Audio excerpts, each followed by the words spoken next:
lakini inaonekana tuna ng'ombe wengine karibu milioni 3 milioni 4 ambao hawajulikani hata walipo. Tunapotembea na ndege za ukaguzi juu ndio tunawaona. Ming'ombe chini imejaa tele. Haina faida kwa mwenye ng'ombe, haina faida kwa mkoa wa Morogoro, haina faida kwa mtu yote.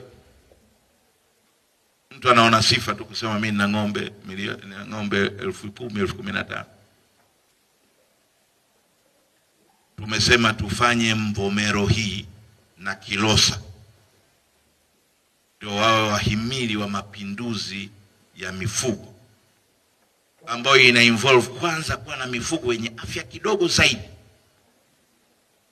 ili ng'ombe wako ukimpeleka sokoni awe na kilo za nyama 120, 130, 150, anaingia kwenye viwango vya kimataifa.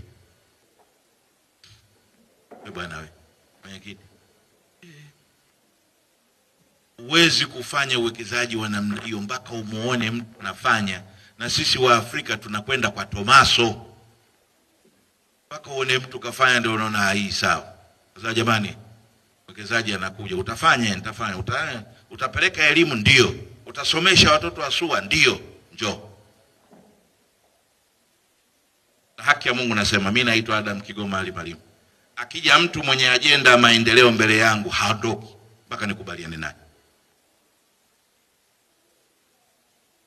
Sasa ninawaambia wale wote ambao wananichimba chini chini waendelee. Wote. Nachotaka kufanya nikiwaona Watanzania wameondokana na umaskini, safari yangu ya dunia imenisaidia. Lakini unapokaa una uwezo wa kuwasaidia wenzako, kazi yako wewe kutengeneza majungu tu ya chini chini na kunichimba, endelea. Na Morogoro hii nimeshaisema, Mvomero Maulidi, you are a sleeping giant. Nendeni mkajipanga.